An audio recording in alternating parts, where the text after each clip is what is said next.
भाऊजी काय है 500 रुपया हो तो दे दिया। अरे बिट्टी मोरे लगे नहीं है, अम्मा के लगे दीखते हो मांग लिया जाए। अरे अम्मा कहा दे है वो दुनिया भर के सवाल पूछिए कहे का काम है। अरे तो देने का कौन जरूरत है, तुम्हारा हक है। जितना तुम्हारे भाई का हिस्सा है घर में उतने तुम्हारे। दब के रहे के कौन जरूरत नहीं है, जौन कहे कोई खुल के कहा करा। सही कहती है भाऊजी, रुक जा मैं वहीं जाती हूँ।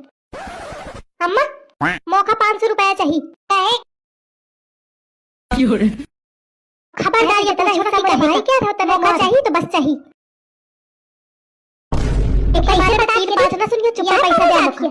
बुद्धि उद्धि नहीं है, घोड़ के पीके है और मन बढ़ावा। यही के मारे मैं कहा थी पढ़ावा लिखावा ने इनके बियाह करा तो मोर नहीं सुनती है, कहती कलेक्टर बनाई हो। अब सुना यहाँ सुने का मिली तुमका।